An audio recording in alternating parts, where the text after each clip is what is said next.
Good. Okay, तो हम start करते हैं वेस्टेज एयर प्यूरिफायर के बारे में। तो वेस्टेज एयर प्यूरिफायर कैसे हमारे लिए हेल्प करता है? ये एयर प्यूरिफायर बेसिकली हमारे लाइफस्टाइल को चेंज कर देता है। ये हमारी हेल्थ को अच्छा करता है, प्लस हमारी लाइफ से, हमारी जिंदगी से ये सारे पॉल्यूटेंट्स को निकाल देता है, जिससे हम एक अच्छी और हेल्दी लाइफ जी पाते हैं। जैसे कि हम अपने आसपास की एयर के बारे में बात करें कि जो हमारे आसपास की एयर है वो किस तरह की है। अगर हम आजकल के सिनेरियो की बात करें तो कितना लंबा समय हो गया है कि हमने यही नहीं देखा कि आसमान नीला कब था। अगर ये कहें तो एक हिस्ट्री बन गई है कि हमने बाहर आसमान में जाके जब भी हमने तारों को देखा तो तारे ही नजर नहीं आते। इवन मैं आपको एक एग्जांपल बताती हूँ। मेरा बेटा छोटा वाला, उसने कभी यही नहीं देखा कि पोल स्टार कौन सा और बिग डिपर कौन सा है। अभी कुछ टाइम पहले जब ये लॉकडाउन हुआ था, जब 2 महीने सारा ट्रैफिक पॉल्यूशन सब बंद हो गया था, तो आसमान एकदम क्लीन हो गया था, क्लियर हो गया था। उस 2 महीने में मैंने उसको बिग डिपर और पोल स्टार दिखाया। उसके बाद से फिर से वही ट्रैफिक स्टार्ट हो गया है, फिर से ही वो पॉल्यूशन हमारी जिंदगी में आना फिर से शुरू हो गया है।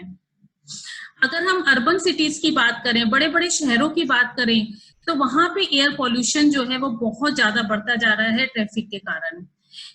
इवन WHO की भी रिपोर्ट WHO ने दी थी 2016 में, जिसके अकॉर्डिंगली इंडियन सिटीज जो है वो सबसे ज्यादा पॉल्यूटेड है। इसीलिए दिल्ली में एयर पॉल्यूशन को रिड्यूस करने के लिए ऑड एंड इवन का रूल अपनाया गया। और ये पॉल्यूटेड एयर हमारे लिए बहुत ज्यादा डेंजरस होती है। अगर हम हेल्दी लाइफ जीना चाहते हैं तो बहुत जरूरी है कि सबसे पहले हम इस पॉल्यूटेड एयर के ऊपर विजय प्राप्त करें।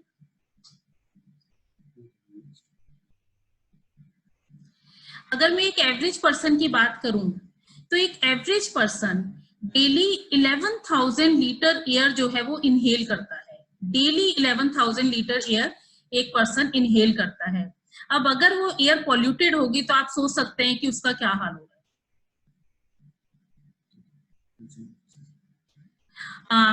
अगर मैं आपसे क्वेश्चन पूछूं कि इंडोर एयर ज्यादा पॉल्यूटेड होती है या आउटडोर एयर, तो आप क्या कहेंगे? आप जनरली यही कहेंगे कि आउटडोर जो है ज्यादा पॉल्यूटेड है, बाहर ज्यादा पॉल्यूशन है। लेकिन इंडोर एयर ज्यादा पॉल्यूटेड होती है। अगर मैं आपसे कहूं तो इंडोर एयर आउटडोर एयर से 5 to 10 टाइम्स ज्यादा पॉल्यूटेड होती है। वो कैसे, उसके बारे में हम डिस्कस करते हैं। अगर हम अपनी बात करें तो ज्यादातर लोगों की, सभी लोग इंडोर टाइम जो है वो ज्यादा स्पेंड करते हैं। इंडोर और आउटडोर से मेरा मतलब क्या है? इंडोर से मेरा मतलब है जहां हमारे सर के ऊपर सीलिंग है, और आउटडोर से मतलब है जहां पर खुला एनवायरनमेंट है। तो बच्चे और बड़े ज्यादातर 80 to 90% टाइम जो है अपना इंडोर स्पेंड करते हैं।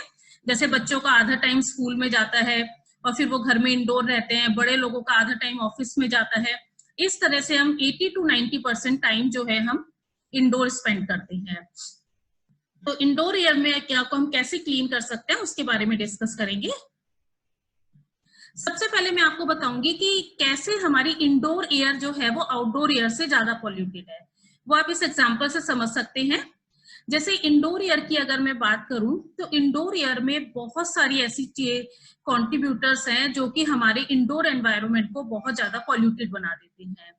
जैसे कि आपने देखा, हमारे घर में बेड होता है, बेड के अंदर बॉक्स होता है, बॉक्स वाले बेड में हम बहुत सारी चीजें भर देते हैं जो हमारे एनवायरनमेंट को पॉल्यूटेड करती हैं। कबर्ड्स हैं, कबर्ड्स के पीछे काफी गंदगी होती है जिसको हम डेली क्लीन नहीं कर पाते हैं। घर में सीलन होती है। इस तरह से फर्नीचर पे सबसे ज्यादा पॉल्यूटेंट्स जो है वो घर के वुडी फर्नीचर्स पे अट्रैक्ट करते हैं। तो हमारे घर के अंदर बहुत ज्यादा पॉल्यूशन होता है। और घर के अंदर पॉल्यूशन किस चीज से बढ़ता है? जैसे पेट से। कुछ लोगों के घर, जिनके घर पेट होते हैं, उससे पॉल्यूशन होता है। जो घर में हम क्लीनिंग प्रोडक्ट्स यूज करते हैं घर को क्लीन करने के लिए, कोलिन वगैरह, घर में बहुत सारी जगह ऐसी होती है जहाँ पे कि मोल्ड्स और फंगस भी इकट्ठा हो जाता है। किचन में खाना बनाते हैं, वहां चिमनी में जला हुआ धुआं इकट्ठा हो जाता है जो कार्बन मोनोऑक्साइड गैस प्रोड्यूस करता है। वायरसेस भी घर में कहीं कहीं पर होते हैं। हम मच्छर मारने की दवाई जो रिपेलेंट डालते हैं उससे भी बहुत सारे जो वो भी हमारे एनवायरनमेंट को बहुत ज्यादा अनक्लीन करते हैं, पॉल्यूटेड करती हैं। ये तो हुई हमारी इंडोर एयर की बात। और अगर मैं आउटडोर की बात करूं तो आउटडोर एयर में जो मेन पॉल्यूटेंट्स होते हैं वो ट्री पोलन्स होते हैं, ट्री के अंदर से जो पोलन्स निकलते हैं फ्लावर्स में से, डस्ट पार्टिकल्स, और इंडस्ट्रियल स्मोक होता है, जो बड़ी बड़ी इंडस्ट्रीज हैं उनसे जो धुआं निकलता है वो हमारे आउटडोर एनवायरनमेंट को पॉल्यूटेड करते हैं। लेकिन आउटडोर में हमें एक बेनिफिट होता है कि ये पॉल्यूशन तो है ही है, इसके साथ हमारे पास एक बेनिफिट ये है कि यहाँ पे हमारे एनवायरनमेंट में naturally negative and positive ions जो है वो क्रिएट होते हैं, जो हमारे पॉल्यूशन को कम करते हैं। वो कैसे करते हैं वो मैं भी आपको थोड़ी देर में बताऊंगी। और पौधे बहुत ज्यादा होते हैं, प्लांट्स बहुत ज्यादा होते हैं, वो भी हमारे पॉल्यूशन को कम करते हैं। और आउटडोर एनवायरनमेंट में एक और बेनिफिट है, जो एयर होती है हमारी वो फ्री फ्लोइंग होती है। सरफेस एरिया बहुत ज्यादा होता है तो एयर फ्री फ्लो होती रहती है, मीन्स जो भी पॉल्यूशन होता है वो स्प्रेडेड होता है, एक जगह इकट्ठा नहीं होता है, एक जगह ट्रैप हुआ नहीं होता है। तो फ्री फ्लोइंग है तो उसका इफेक्ट बहुत ज्यादा नहीं आता है आउटडोर में, जब तक कि बहुत ज्यादा ट्रैफिक ना हो। अगर ट्रैफिक बहुत ज्यादा है तो वो हमें बहुत ज्यादा परेशान करेगा। तो आउटडोर के जितने भी ये नेगेटिव पॉइंट्स हैं, pollen, dust and smoke particles, ये तो इंडोर में होते ही हैं। इंडोर में इसके साथ साथ और एडिड वो हो जाते हैं जो मैंने आपको बताए, पेट्स का, फर्नीचर से, मोल्ड से, फंगस से, क्लीनिंग एजेंट से, ये सारे भी मिलके हमारे इंडोर एनवायरनमेंट को बहुत ज्यादा डेडली बना देते हैं। इंडोर हमारे एयर हमारे लिए धीरे धीरे डेंजरस होती जा रही है। तो इसको हम कैसे क्लीन कर सकते हैं? और इंडोर एयर में एक और बात है कि जो इंडोर एयर जो होती है ना वो ट्रैप हो जाती है, पूरी हमारे घर के अंदर ही ट्रैप हो जाती है। जो स्टेल एयर है, जो गंदी एयर है, वो हमारे घर के अंदर ही ट्रैप हो जाती है, वो सर्कुलेट नहीं होती है।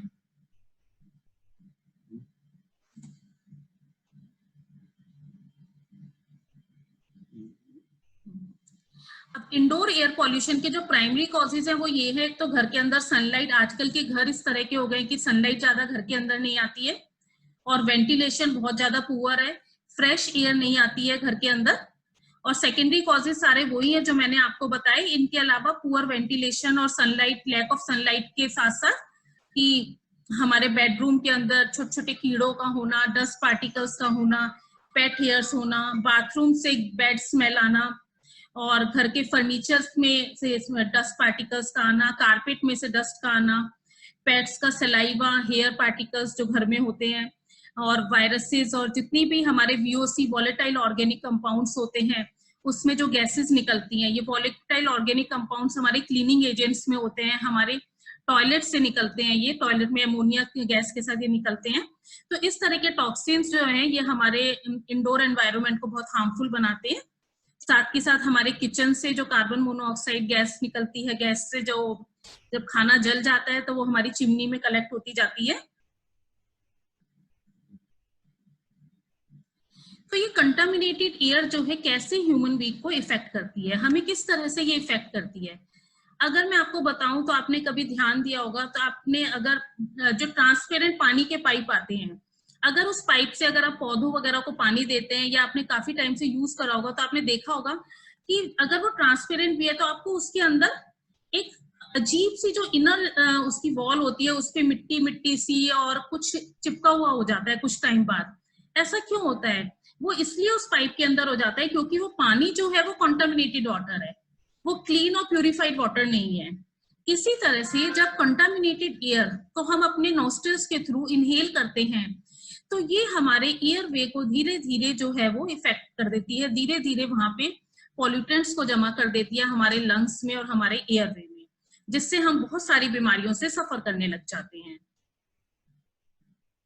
जैसे कि मैं आपको बताऊं, या अगर हम बहुत ज्यादा पॉल्यूटेंट्स हम इनहेल कर लेते हैं, हमारा एनवायरनमेंट क्लीन नहीं है, पॉल्यूटेंट्स उसमें बहुत ज्यादा हैं, घर में वॉलेटाइल ऑर्गेनिक कंपाउंड्स ज्यादा हैं, हम मॉस्किटो रिपेलेंट्स का इस्तेमाल करते हैं, या हम क्लीनिंग एजेंट्स का ज्यादा इस्तेमाल करते हैं, तो ये जो हमारी पॉल्यूटेंट वाली एयर है, इसको जैसे ही हम ये इनहेल करते हैं तो ये हमारे हेल्दी एयरवे को इनहेल्दी एयरवे बना देती है।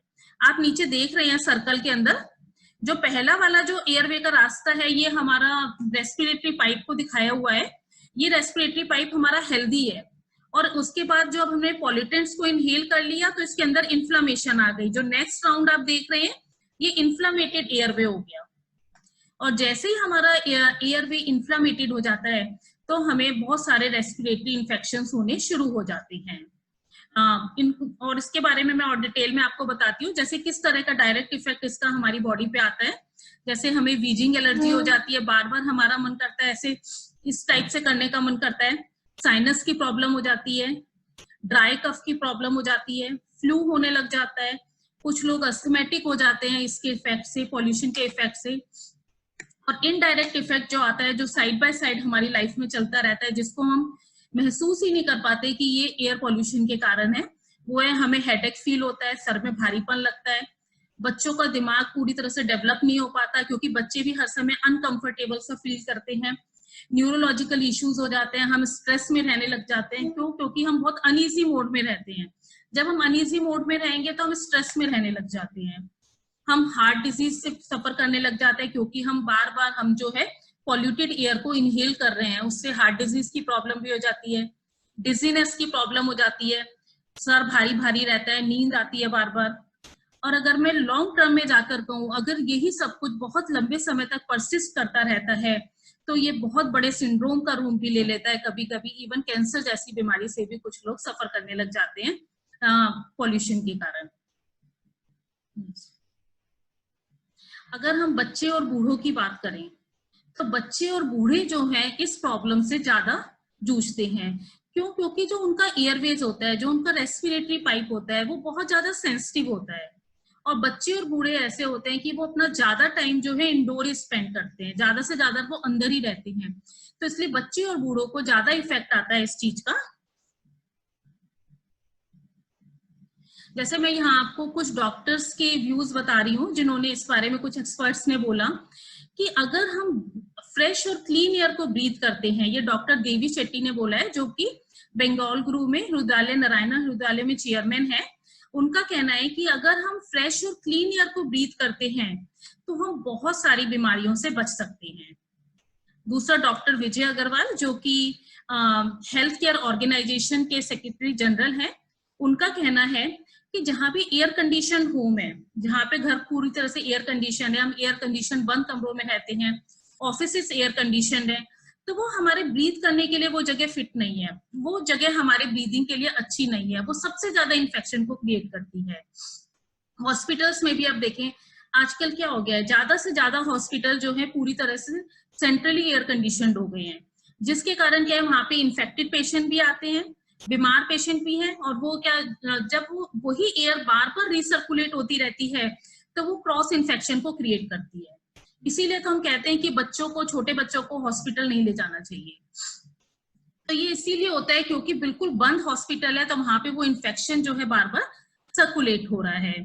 तो इसी तरह से जितने भी air condition home and office हैं, तो वहां पे हमें इस चीज पर ध्यान देना बहुत जरूरी है, हमें इस चीज पे फोकस करना बहुत जरूरी है कि कैसे हम क्लीन और फ्रेश एयर को कंज्यूम करें। हमें सबसे पहला स्टेप इस चीज के लिए लेना चाहिए, डॉक्टर विजय अग्रवाल का कहना है।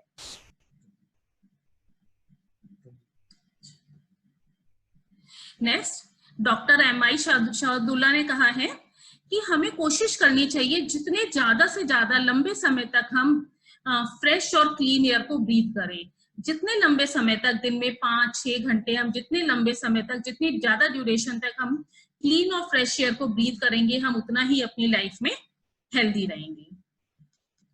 और एक और डॉक्टर गिरधर के बारे में मैं आपको बताती हूँ। उनका कहना है कि अभी लास्ट फ्यू इयर्स में रेस्पिरेटरी इन्फेक्शन के केसेस बहुत ज्यादा बढ़ गए हैं, मतलब पहले से बहुत ज्यादा हो गए हैं, मैनीफोल्ड हो गए हैं ये केसेस।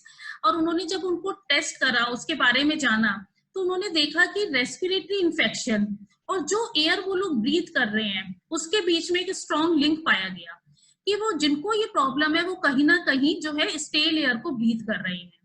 तो इसलिए बहुत जरूरी है कि हम अपनी इंडोर एयर क्वालिटी को मेंटेन करें अगर हम हेल्दी रहना चाहते हैं।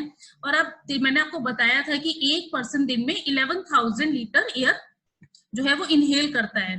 तो हेल्दी रहने के लिए बहुत जरूरी है कि हम अपनी इंडोर एयर क्वालिटी को इंक्रीज करें।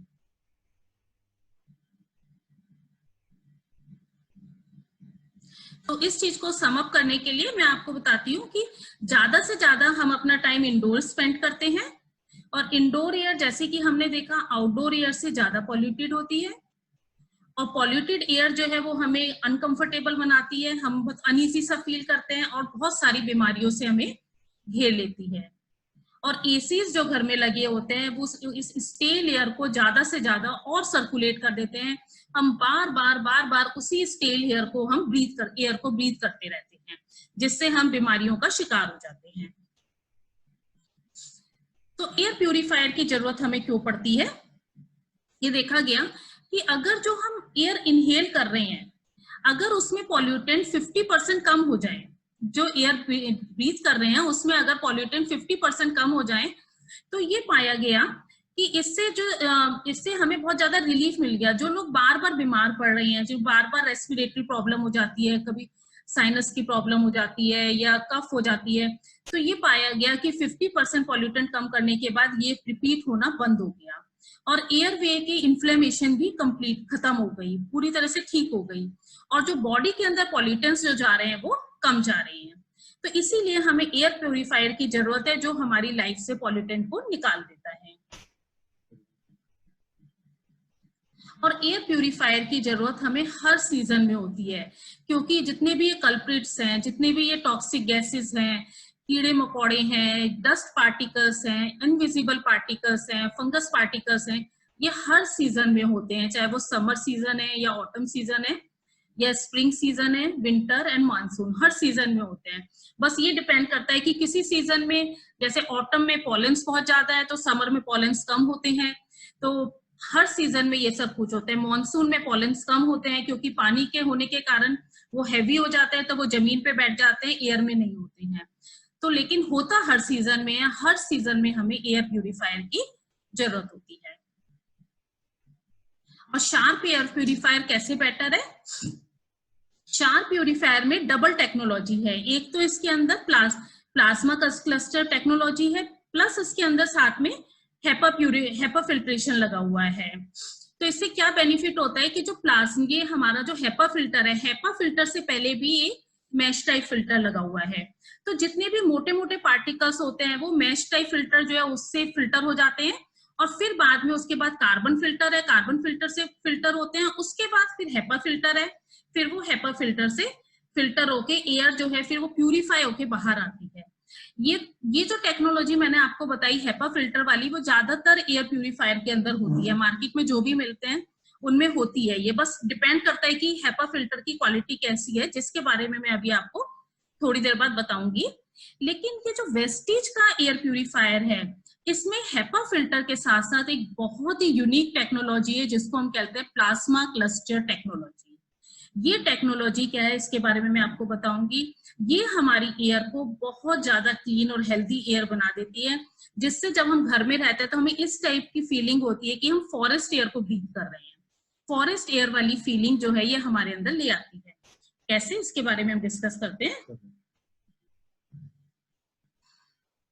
प्लाज्मा क्लस्टर टेक्नोलॉजी ये इंडोर पॉल्यूटेंट को 5 कैटेगरी के इंडोर पॉल्यूटेंट्स को किस तरह से क्लीन करती है, इसके बारे में अब हम देखेंगे। तो सबसे पहले जो मैं आपको बता रही हूँ कि ये प्लाज्मा क्लस्टर टेक्नोलॉजी क्या होती है। तो सबसे पहले ये प्लाज्मा डिस्चार्ज, जैसे ये प्लाज्मा डिस्चार्ज होता है हमारे एयर प्यूरिफायर से, तो ये पॉजिटिव एंड नेगेटिव आयोन्स को हमारे एनवायरमेंट में रिलीज करता है, एमिट करता है पॉजिटिव एंड नेगेटिव आयोन्स को। सॉरी, आप स्लाइड में यहाँ देख रहे हैं oxygen ion and hydrogen ion, इनको ये डिस्चार्ज करता है। और जैसे ये आयोन्स जो है, अब हमारे एनवायरमेंट में 70 to 80% वाटर होता है, मॉइस्चर होता है, तो जब ये एनवायरमेंट के वाटर वेपर के साथ ये बाइंड होते हैं तो एक प्लाज्मा क्लस्टर बना देते हैं। प्लाज्मा क्लस्टर जैसे आप देख रहे हैं वाटर मॉलिक्यूल है, प्लस उसमें hydrogen ion and oxygen ion नजर आ रहा है। अब ये जो प्लाज्मा क्लस्टर है यही यूजफुल होता है, यही हमारी एयर को प्यूरिफाई करता है। कैसे, ये मैं भी आपको डिटेल में बताऊंगी। तो ये एयर प्यूरिफायर क्या करता है, इस प्लाज्मा क्लस्टर को रूम के हर कोने कोने में भेज देता है, और ये हर कोने कोने में जाकर हर जगह पर एक फ्रेश एयर को जनरेट करती है। और इनका काम क्या होता है, ये प्लाज्मा क्लस्टर क्या करता है, ये हर जगह जाके हमारे रूम में, हमारे एनवायरमेंट में पैथोजेंस और टॉक्सिन्स को सर्च करते हैं। उनको सर्च करके ये उनको वहीं पर ट्रैप करके उनको किल कर देते हैं। फर्स्ट टेक्नोलॉजी तो ये है प्लाज्मा क्लस्टर के बारे में बताया, ये किस तरीके से हेल्प करता है हमारे पैथोजेंस को और बैक्टीरिया को किल करने में। सेकंड, तो और जो वॉलेटाइल ऑर्गेनिक कंपाउंड्स होते हैं, जैसे जो आपने देखा होगा, आप कोलिन यूज करते हैं या कोई भी क्लीनिंग, आप पोछा लगाने के लिए कुछ भी यूज करते हैं, उसमें एक अलग सी डिफरेंट सी गैस आती है जो टॉक्सिक गैसेस होती हैं और वो उड़ती हैं। मच्छर मारने की दवाई डालते हैं तो उससे भी कुछ अलग सी स्मेल आती है। तो ये स्मेल उड़ के ये हमारे रेस्पिरेटरी ट्रैक्ट को इन्फेक्ट कर देती है, ये हमारे लिए बहुत ज्यादा हार्मफुल होती है। तो ये जो प्लाज्मा क्लस्टर जो बना, ये प्लाज्मा क्लस्टर क्या करता है, जहां जहां हमारे में टॉक्सिक गैसेस हैं, टॉक्सिक गैसेस के मॉलिक्यूल्स हैं, ये प्लाज्मा क्लस्टर जो है उनको सराउंड करके उनको न्यूट्रलाइज कर देता है। प्लस जहां जहां हमारे घर में टॉयलेट्स की स्मेल आ रही है, बाथरूम में से तंबाकू की स्मेल आ रही है, जो लोग सिगरेट पीते हैं तंबाकू की स्मेल आ रही है, स्वेट की स्मेल आ रही है, तो ये तीनों तरह की स्मेल ऐसी होती है जो बहुत ज्यादा स्ट्रांग होती है। इनमें एमोनिया की स्मेल होती है, टॉयलेट की स्मेल में, स्वेट की स्मेल में और तंबाकू की स्मेल में, इनमें एमोनिया की स्मेल होती है। तो ये प्लाज्मा क्लस्टर क्या करता है, प्लाज्मा क्लस्टर इस एमोनिया के साथ बाइंड करके ये हमारा वाटर मॉलिक्यूल और नाइट्रोजन मॉलिक्यूल बना देता है, जिससे हमारी जो एयर है वो बिल्कुल स्मेल चली जाती है और एयर हमारी प्यूरिफाई हो जाती है। इसकी कुछ क्लिपिंग्स मैं आपको दिखाऊंगी। जैसे वेस्टीज ने, जो शार्क के नेशनल प्रोडक्ट मैनेजर हैं मिस्टर मजूमदार, उनके साथ एक अपने एम्बेसडर्स की, वेस्टीज एम्बेसडर्स की एक मीटिंग रखी थी, जिसमें उन्होंने शार्क एयर प्यूरिफायर को बहुत अच्छी तरह से एक्सप्लेन करा था। तो उसकी मैं कुछ क्लिपिंग्स आपको दिखा रही हूँ, जिससे आप अच्छी तरह से समझ पाएंगे कि ये एयर प्यूरिफायर कैसे हमारे लिए बेस्ट है। बिल्कुल बुलाइए, क्या आप आएंगे? अजय जी, हम एक कॉफी का डेमो कर रहे थे, ये देखने के लिए कि शार्प एयर प्यूरिफायर किस तरीके से स्मेल को खत्म कर सकता है रूम के अंदर। तो जैसे ये कॉफी है, इसको आप दोनों हाथ में ले लीजिए, थोड़ा थोड़ा, दोनों हाथों में, बस काफी है, काफी है, दोनों हाथों में मल लीजिए। जो एक्सेस है इसमें बोल में डाल दीजिए, इसको झाड़ दीजिए थोड़ा सा। अब देखिए स्मेल इसमें कैसे हैं, बहुत ज्यादा। हाँ, राइट। अब एक हाथ को आप इसके ऊपर रखिए जो भी ज्यादा है, और एक इसके पीछे। हम ये मशीन के पास लेके इसलिए देखना चाह रहे हैं बिकॉज हमें इंस्टेंटली इसका चेक करना है। ठीक इसी तरीके से पूरे कमरे के अंदर ये प्लाज्मा क्लस्टर फैल के ये स्मेल को हवा से ही नहीं, सरफेस से भी निकाल सकता है। अब आप देखिए स्मेल काफी हद तक रिड्यूस हो गया होगा इतनी देर में, तो खत्म हो गया था बिल्कुल। Thank you very much, thank you very much. अब देखिए कॉफी के ट्रेसेस तो है, कॉफी के ट्रेसेस तो है, लेकिन ये काम करता है। अब हम एक और डेमो देखते हैं जिसमें, बिल्कुल बुलाइए, क्या आप आएंगे? अजय जी, हम एक कॉफी का डेमो कर, बिल्कुल बुलाइए, एक डेमो देखेंगे। It will be a very dangerous demo to try. Ammonia use करेंगे हम। मैं आपको ये बताना चाहूंगा कि एमोनिया कहाँ पाए जाते हैं। एमोनिया का सबसे ज्यादा कंसंट्रेशन होता है टॉयलेट्स में। जो टॉयलेट की आपको स्मेल होती है वो है एमोनिया। हमारे स्वेट, जो स्वेट स्मेल है उसमें एमोनिया होते हैं। सिगरेट जो स्मोक करते हैं उसमें भी कुछ हद तक एमोनिया होते हैं। जितने भी जो भी स्ट्रॉन्ग स्मेल है, सिगरेट, स्वेट, पसीने में जो स्मेल होती है वो एमोनिया की स्मेल होती है। और टॉयलेट, अब हमने मार्केट से एमोनिया लिया है जी। यू हैव टू बी बहुत केयरफुल रहना पड़ेगा। एमोनिया स्मेल जो है बहुत स्ट्रांग होता है, तो एमोनिया को हैंडल करने से पहले आपको केयरफुली हैंडल करना पड़ेगा। हमने मार्केट से एमोनिया लिया है जी। और ये एक पीएच सोल्यूशन है जी। जब हम एमोनिया में पीएच सोल्यूशन ऐड करते हैं तो ये कलर से पता लगता है कि ये कितना एसिडिक है। जैसे आपने देखा कि हमने एमोनिया में ये पीएच सोल्यूशन मिलाया था, तो अब ये हाईली एसिडिक हो गया है। इसका मतलब ये हाईली एसिडिक हो गया है। अब हम ये देखने की कोशिश करेंगे कि ये एक तो कलर भी चेंज होगा इसका, दूसरा इसमें स्मेल भी न्यूट्रलाइज हो जाएंगे। पहले मैं थोड़ा सा लूंगा बिकॉज एमोनिया बहुत ही स्ट्रॉन्ग स्मेल होते हैं। और जैसे आपने देखा ये अभी कलर इसका वायलेट हो गया है, जो इसके साथ आप मैच कर सकते हैं। इसमें थोड़ा केयरफुल होना पड़ेगा, ये बहुत ही स्ट्रॉन्ग स्मेल होते हैं। I am sorry about it. ये ऐसा बट आपने मुझे 50 से 100 पब्लिक टॉयलेट में एक साथ घुसा। अब हम इस डेमो की इफेक्टिवनेस जब हम देखेंगे तो इसमें एक तो कलर चेंज होगा इसका, दूसरा स्मेल बिल्कुल ही न्यूट्रलाइज हो जाएगा। मैं एक और बात स्ट्रेस करना चाहता हूं इस पॉइंट पे कि ये जो डेमो हम कर रहे हैं ये दुनिया के किसी भी एयर प्यूरिफायर में नहीं पॉसिबल है। जो भी हमने स्मेल का डेमो किया है ये किसी भी एयर प्यूरिफायर में नहीं पॉसिबल है, जो एक्टिव तरीके से स्मेल को न्यूट्रलाइज कर सकता है, न्यूट्रलाइज कर सके। अब आप देखिए कि कलर चेंज हो गया इसका। हाँ जी। और स्मेल भी ऑलमोस्ट खत्म हो गया होगा। बिल्कुल, पहले तो नाक लेना पॉसिबल ही नहीं था और अब नाक डाल के सूंघना पड़ रहा है कि स्मेल कहाँ।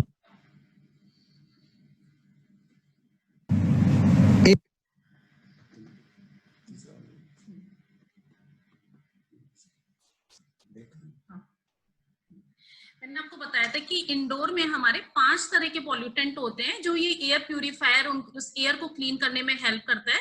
तो पहला तरीका मैंने आपको बताया था कि ये प्लाज्मा क्लस्टर बना के ये जो प्लाज्मा क्लस्टर है ये घर के हर कोने में भेज देता है, जिससे हमारी इंडोर एयर जो है वो फ्रेश हो जाती है। और दूसरा, ये हमारे जितने भी टॉक्सिक गैसेस और घर के अंदर जो और वॉलेटाइल VOCs हैं, वॉलेटाइल ऑर्गेनिक गैसेस हैं और या एमोनिया की स्मेल है, उसको किस तरह से न्यूट्रलाइज करता है। उस स्मेल को, हर तरह की गैस की स्मेल को ये पूरी तरह से खत्म कर देता है। थर्ड, मैं आपको बताने जा रही हूँ स्टैटिक चार्ज के बारे में। बिल्कुल बुलाइए,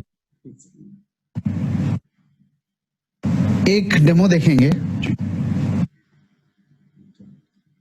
सॉरी, थर्ड में आपको स्टैटिक चार्ज नहीं, मैं आपको माइक्रोब्स के बारे में बताने जा रही हूँ पहले। तो ये माइक्रोब्स को कैसे ये कैप्चर करता है, जितने भी वायरसेस, बैक्टीरियाज और छोटे छोटे कीटाणु जो होते हैं, फंगस होती है, ये उसको कैसे ये किल करता है। ये जो प्लाज्मा क्लस्टर है, जैसे कि आप एग्जांपल में देख रहे हैं, ये प्लाज्मा क्लस्टर, जैसे कहीं भी हमारे घर में बैक्टीरिया, फंगस या वायरस है तो ये प्लाज्मा क्लस्टर उसको सराउंड कर लेता है। सराउंड करने के बाद ये क्या करता है, ये प्लाज्मा क्लस्टर में जो हाइड्रोजन आयन और जो ऑक्सीजन आयन है, जैसे ही उसको सराउंड करता है तो वो हाइड्रोजन और ऑक्सीजन आयन हाइड्रोक्सिल आयन में, OH आयन में, OH रेडिकल में कन्वर्ट हो जाते हैं। अब ये OH रेडिकल जो है, ये जो ऑक्सीडेशन के थ्रू होता है, हाइड्रोजन और ऑक्सीजन आयन का ऑक्सीडेशन होता है, जैसे ही उसके बैक्टीरिया, वायरस के चारों तरफ जाते हैं, hydrogen and oxygen ion oxidise होकर हाइड्रोक्सिल आयन बना देते हैं। और ये हाइड्रोक्सिल आयन, हाइड्रोक्सिल रेडिकल जो होता है, ये एक्सट्रीमली अनस्टेबल होता है, बहुत ज्यादा अनस्टेबल होता है। इसको किसी ना किसी से एकदम रिएक्ट करना ही होता है, ये ऐसे रह ही नहीं सकता है। तो ये हाइड्रोक्सिल आयन क्या करता है, जो हमारा बैक्टीरिया, वायरस या फंजाई है, उसका जो DNA है, उसके DNA से ये हाइड्रोजन को स्टील कर लेता है, हाइड्रोजन को पुल कर लेता है उसके DNA से। अब DNA से जैसे ही हाइड्रोजन पुल होगी, वो हाइड्रोजन पुल होके ये हाइड्रोक्सिल आयन के साथ मिलकर वाटर बना देता है, और ये वाटर ड्रॉपलेट्स जो है हमारे एनवायरनमेंट में क्रिएट हो जाती हैं। वो बैक्टीरिया, वायरस किल हो जाता है और हमारे एनवायरनमेंट में वाटर ड्रॉपलेट्स हो जाती हैं। जैसे ही उसके DNA से हाइड्रोजन निकला, उसका DNA किल हो गया, वो वायरस, बैक्टीरिया जो है वहीं पर मर जाता है। इसी तरह से ये हर तरह का वायरस और बैक्टीरिया, जैसे कि E. coli बैक्टीरिया जो हमारे टॉयलेट्स में बहुत ज्यादा होता है, स्टूल के साथ निकलता है ये E. coli bacteria. वायरस में अगर हम बात करें तो H1N1 swine flu virus, tuberculosis virus bacteria, और फंगस कहीं कहीं भी घर पे, जैसे जहां पर गीला बहुत ज्यादा रहता है, सीलन ज्यादा होती है, वहां पे फंगस लग जाती है, तो फंगस के जितने भी स्पोर्स बनते हैं, उस सब जगह को ये उनको किल करके ये हमारी एयर को स्टेरिलाइज कर देता है, बिल्कुल फ्रेश एयर हमें प्रोवाइड करता है। इसको 32 लेवल, यहाँ पे 22 GLP लिखा गया है, ये पुराना है, जो अभी का लेटेस्ट और रिसेंट रिसर्च है, उसके अकॉर्डिंगली ये 32 लैब्स ने इस प्लाज्मा क्लस्टर टेक्नोलॉजी को अवॉर्ड किया है, सर्टिफाइड करा है, और टेस्ट करा है। उन्होंने 32 लैब्स ने इसका सर्टिफिकेट दिया है कि plasma cluster technology is one of the best technology to purify the indoor air. Next slide के बारे में, और जहां तक अभी मैं इसी स्लाइड में, 1 मिनट, अगर हम कोविड-19 की बात करें कि ये कोविड-19 के वायरस को भी क्या ये किल करता है या नहीं किल करता, क्योंकि कोविड-19 इज अ न्यू स्ट्रेन, अभी तक इसके ऊपर कोई रिसर्च नहीं की गई है कि ये इसको के लिए कितना इफेक्टिव है। लेकिन फिर भी अगर मैं कहूंगी अगर हेपा फिल्टर के थ्रू नहीं, तो ये जो इसकी प्लाज्मा क्लस्टर टेक्नोलॉजी है, मे बी कि ये टेक्नोलॉजी इसके ऊपर इफेक्टिव हो कि प्लाज्मा क्लस्टर टेक्नोलॉजी इस कोविड-19 के वायरस के भी डीएनए से हाइड्रोजन को पुल करके उसको किल कर दे। हो भी सकता है, नहीं भी हो सकता है, लेकिन अभी तक इसका कोई फुल प्रूफ नहीं आया है। और जो मैंने आपको बताया 32 labs all over the world, पूरी दुनिया में 32 लैब्स ने इसके लिए सर्टिफिकेट प्रोवाइड करे हैं कि प्लाज्मा क्लस्टर टेक्नोलॉजी बहुत सारे माइक्रोब्स एंड पैथोजेंस को किल करती है। Next point is a remove static charge. किस तरह से ये स्टैटिक चार्ज को रिमूव करता है? अब हम बात करते हैं कि स्टैटिक चार्ज होता क्या है। बेसिकली जैसे हमारे एनवायरनमेंट में ड्राइनेस होती है, और जब ये ड्राइनेस किसी भी नॉन कॉटन सरफेस के साथ फ्रिक्शन प्रोड्यूस करती है, उसके साथ रगड़ खाती है नॉन कॉटन सरफेस के साथ, तो ये एक तरह का स्टैटिक चार्ज प्रोड्यूस करती है। जैसे कि मैं आपको बात करूं तो हमारे बाल हैं, ये ड्राई सरफेस है, और जो हमारा पिलो है जिसके ऊपर हम सोते हैं वो नॉन कॉटन सरफेस है। तो जब हम सोते हैं तो पूरी रात भर में जितना फ्रिक्शन प्रोड्यूस होता है, बार बार हमारा सर उससे तकिए से पिलो से रगड़ खाता है, तो वो बार बार स्टैटिक चार्ज को प्रोड्यूस करता है, और सुबह तक वो हमारे पिलो पे बहुत ज्यादा स्टैटिक चार्ज हो जाता है। तो स्टैटिक चार्ज ज्यादा होने से क्या होता है कि एनवायरनमेंट में, हमारे एनवायरनमेंट में जितने भी इनविजिबल पार्टिकल्स हैं जो हमारे लिए हार्मफुल हैं, जितने भी इनविजिबल पैथोजेंस, बैक्टीरिया, पार्टिकल्स जितने भी हैं, वो हमारे स्टैटिक चार्ज के ऊपर आके अट्रैक्ट हो जाते हैं। ये इनविजिबल पार्टिकल्स, मैं उनकी बात कर रही हूँ जो हमें देखने से भी नजर नहीं आते हैं, जो बहुत ज्यादा छोटे होते हैं, जिनको हम नेकेड आई से देख ही नहीं सकते हैं। इवन इतने छोटे, अगर मैं हम कहूँ कि हमारे आप एक बाल की स्ट्रैंड को लें तो उसकी जितनी मोटाई है, उस मोटाई का भी 100वां हिस्सा होता है। इस तरह के इनविजिबल पार्टिकल्स होते हैं जो हमारे लिए बहुत हार्मफुल होते हैं, क्योंकि इनका साइज बहुत छोटा है, तो ये बहुत हल्के होते हैं, और हल्के होने के कारण ये जहां जहां स्टैटिक चार्ज है वहां पर ये अट्रैक्ट हो जाते हैं और हमारे आसपास के एनवायरनमेंट को पॉल्यूटेड करते हैं। और जैसे विंटर्स की बात करूं तो विंटर्स में जो हम स्वेटर पहनते हैं, जब हम उसको पहनते हैं, आपने देखा होगा कुछ चिड़चिड़ाहट सी निकलती है कभी कभी। ये चिड़चिड़ाहट से स्टैटिक चार्ज के कारण निकलती है। इसीलिए विंटर्स में ऐसा होता है, बहुत से लोगों को जैसे स्वेटर पहनने से, रोई वाले अगर स्वेटर हो तो उससे एक रेस्पिरेटरी सिस्टम में कुछ इरिटेशन सी होती है, कुछ इन्फेक्शन हो जाता है, क्योंकि वो स्टैटिक चार्ज के कारण। स्टैटिक चार्ज पुलोवर से ज्यादा निकलता है, तो वो जितना पॉल्यूशन है, जितने इनविजिबल पॉल्यूटेंट्स हैं, उनको अपनी तरफ अट्रैक्ट कर लेता है।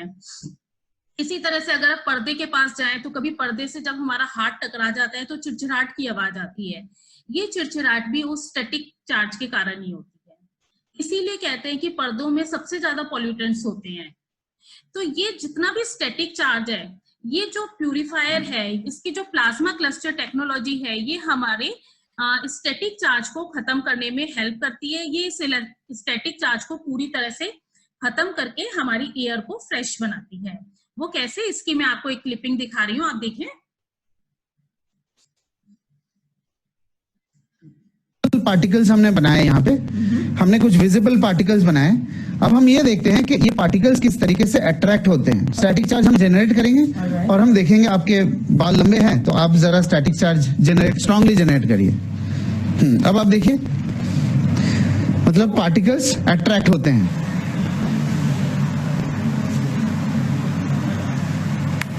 इसी तरीके से आपके पिलो में भी स्टैटिक चार्ज क्रिएट होते हैं, और जितने भी पार्टिकल्स। सवाल है जी कि जैसे ये स्टैटिक चार्ज जनरेट हो रहा है जी, बट फैन चल रहा है, हवा है, तो क्या ये स्टैटिक चार्ज हवा से खत्म नहीं होगा? आप खुद ट्राई करके देख लीजिए। आप स्टैटिक चार्ज जनरेट करिए। कैसे करूं? आप स्टैटिक चार्ज जनरेट करिए। ओके, अब आप फूंक मारिए इस पे। अब आप देखिए स्टैटिक चार्ज है कि नहीं है। इसका मतलब कि फैन से स्टैटिक चार्ज नहीं जाती। तो यानी कि शार्प अब हम ये देखते हैं कि शार्प का एयर प्यूरिफायर किस तरीके से स्टैटिक इलेक्ट्रिसिटी को न्यूट्रल। अब आप ऐसा करिए, अब आप दोबारा चार्ज जनरेट करिए। अब मैं एयर को ऑन कर रहा हूँ। अब आप इस पे एक सेकंड दोबारा करिए, एक बार और करिए स्टैटिक चार्ज जनरेट। अब आप इस पे एक बार रखिए इसको थोड़ी देर के लिए, उल्टा कर लीजिए एक बार। कितनी देर रखना चाहिए? बस ये 5-10 सेकंड। एक चार्ज। अब आप अमेजिंग। हाँ, दोबारा करना चाहेंगे? दोबारा करना और पास ले जाइए। ये तो दोबारा करना चाहिए। देखिए दोबारा करिए। ओके, दोबारा करिए। अब आप इस पे ले आइए। 5-10 सेकंड, ज्यादा नहीं, थोड़ा सा उल्टा कर दीजिए एक बार। बस अब आप देखिए, मैं बहुत पास लेके जा रही हूं। एकदम पास लेके जाइए, एकदम पास लेके जाइए। एक सवाल और जी। अब मैं तो एक लेडी हूँ, मेरे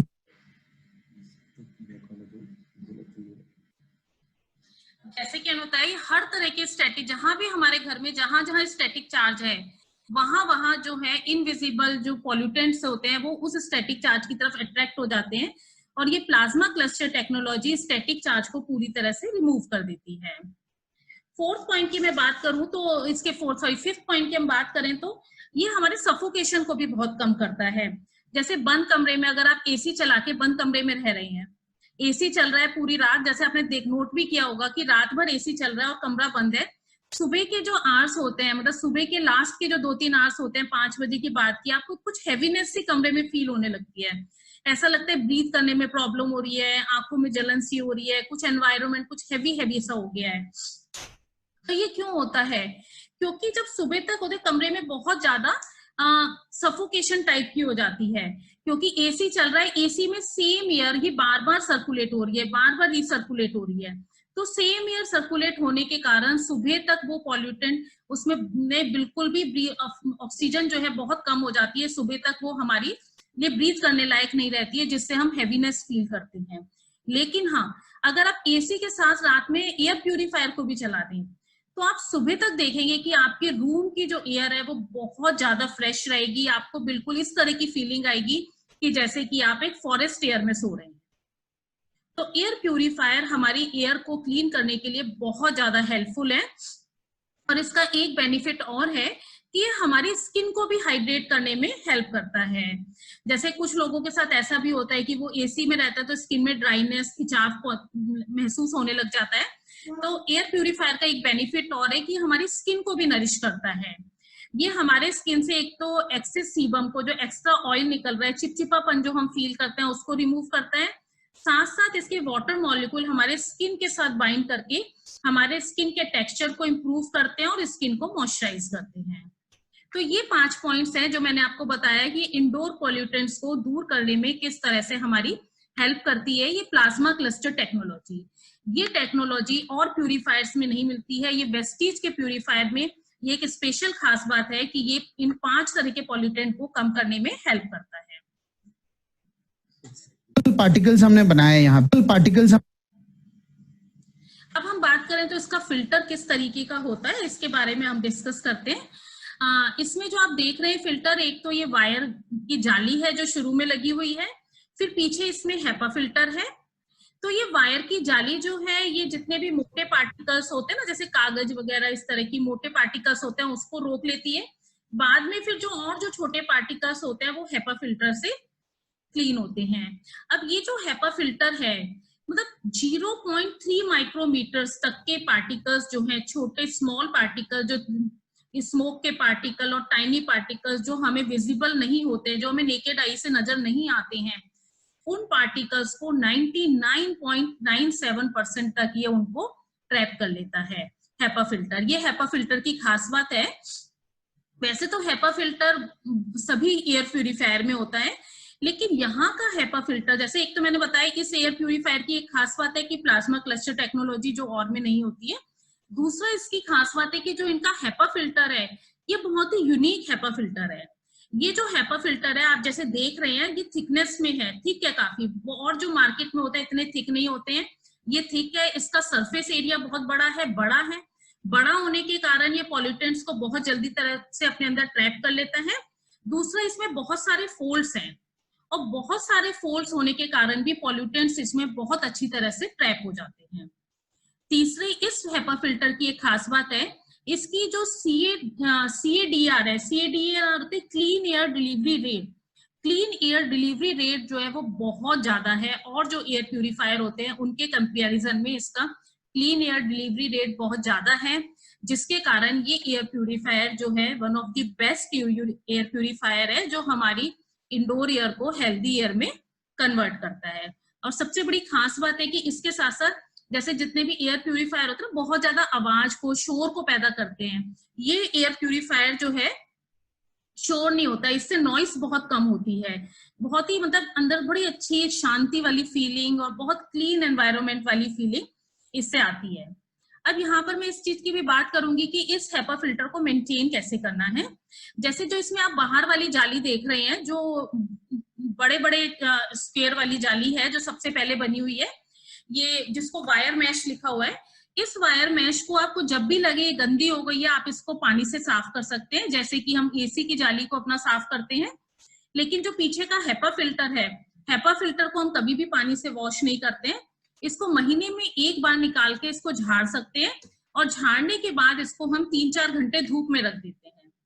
धूप में रखने से, महीने में एक बार धूप दिखाने से क्या होता है, इसकी एफिशिएंसी जो है वो इंक्रीज हो जाती है, ये और अच्छी तरह से हमारे पॉल्यूटेंट्स को अट्रैक्ट कर पाता है।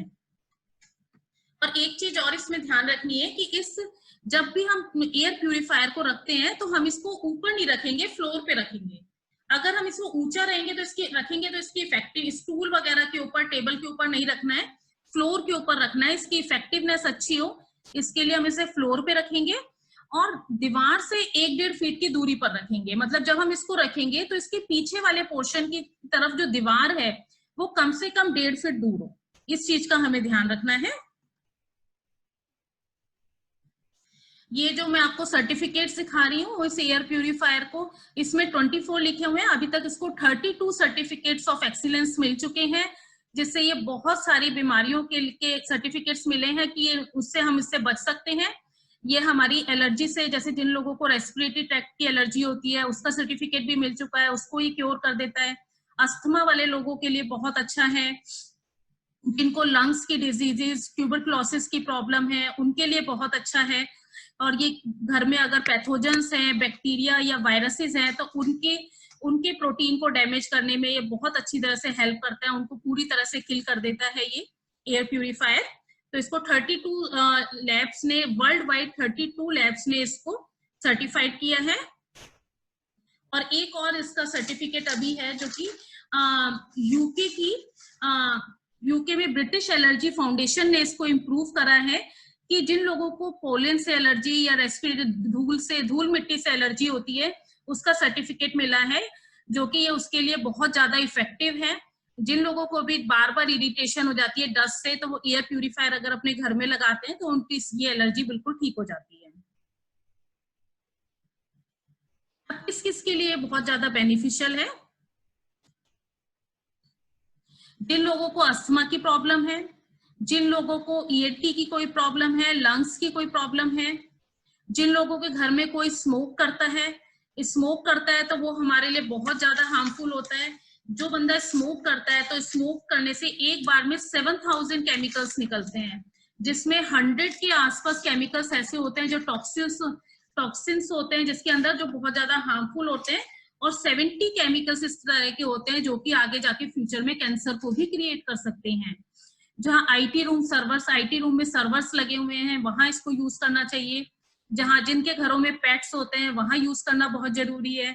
यहाँ जिनके घर में न्यू बॉर्न बेबी है उसके लिए भी बहुत जरूरी है कि बच्चों के लंग्स का शुरू से ही अच्छी तरह से विकास होगा। हॉस्पिटल्स में बहुत ज्यादा जरूरी है जहाँ इन्फेक्शन बहुत ज्यादा सर्कुलेट होता है। इसके साथ साथ अगर आपने अपने घर को रेनोवेट करा है, घर में व्हाइट वॉश कराया है, पेंट कराया है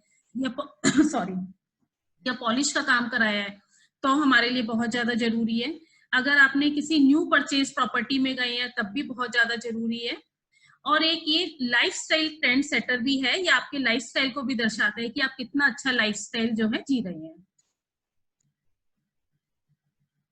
अब हम अपने एयर प्यूरिफायर की बात करें तो ये एयर प्यूरिफायर, इसमें HEPA filter and plasma cluster technology पे बेस्ड है ये। इसकी वारंटी हमें 2 साल की वारंटी मिलती है और ये 2050 स्क्वायर फीट का एरिया जो है ये 250 स्क्वायर फीट का एरिया कवर करता है ये एयर प्यूरिफायर। और इसकी फिल्टर की लाइफ जो है वो 2 साल की है। 2 साल में फिल्टर को चेंज करना पड़ता है और कलर इसमें ऑफ वाइट कलर आता है। और इसका क्लीन एयर डिलीवरी रेट जो है CADR जो है, जो मैंने कहा बहुत ज्यादा हाई है। ज्यादातर एयर प्यूरिफायर में क्लीन एयर डिलीवरी रेट इतना ज्यादा नहीं होता है। इसका 180 मीटर क्यूब पर आवर का क्लीन एयर डिलीवरी रेट है। अगर हम इसकी पर डे की कॉस्ट निकालें तो बहुत कम बनता है ये। मतलब अगर हम कॉस्ट इफेक्टिवनेस देखें इसकी तो पर डे की प्राइस जो है हमारी बहुत कम आती है। इवन 11.48 रुपीज जो है पर डे पड़ता है हमारा। कैसे? इसकी जो इनिशियल कॉस्ट है वो 18,500 की है। और जो आप इसका, हम मान लो इसको भी लगा लेते हैं कि आप इसका 2 साल बाद आपने इसकी फिल्टर को रिप्लेस करा तो वो चार्जेस आपके हर 2 साल में मान लो 3,325 रुपए का आपने फिल्टर एक्सचेंज कराया। और ये 6 साल की बात हो गई है ना। 2 साल बाद आपने फिल्टर चेंज कराया, 2 फिल्टर आपने चेंज करा लिए, तो टोटल कॉस्ट कितनी हो गई? फिल्टर की कॉस्ट हो गई 6650। 2 फिल्टर की चेंज कॉस्ट हो गई 6650 और इसकी इनिशियल कॉस्ट हो गई 18,500। तो 6 इयर्स की कॉस्ट निकाल रहे हैं। 6 ईयर का इसको अगर हम करते हैं तो पर डे की कॉस्ट जो है हमारी 11.48 रुपीज आती है। अब आप देखें कि 11.48 रुपीज कितना ज्यादा है कि जिसके आप इतनी बुरी बुरी बीमारियों से अपने आप को बचा सकते हैं। सिर्फ 11.5 रुपए की कॉस्ट है। 11.5 रुपए तो कहीं मैटर भी नहीं करते। तो जरूर हम सबको ये एयर प्यूरिफायर अपने घर में लगाना चाहिए, अपनी फैमिली को हेल्दी रखने के लिए और एक क्लीन एयर को इनहेल करने के लिए। और ये शार्प जो है ये ऑनलाइन सेलिंग को प्रमोट नहीं करता है। अगर आप सोचें कि ये शार्प का एयर प्यूरिफायर आपको Amazon पे मिल रहा है या फ्लिपकार्ट पे मिल रहा है, आप ले लें, तो शार्प इसको प्रमोट नहीं करता है। अगर आप वो ले रहे हैं तो वो गलत है। और ना ही Amazon पे जो मिल रहा है एयर प्यूरिफायर उसकी कोई वारंटी भी शार्प आपको नहीं दे रहा है। यहाँ आपको 2 साल की वारंटी मिल रही है, लेकिन Amazon या फ्लिपकार्ट से अगर आपने परचेज करा है तो उस पर आपको कोई वारंटी नहीं मिलेगी। Thank you everybody. अब आपके कोई क्वेश्चंस हैं तो मैं आपको अनम्यूट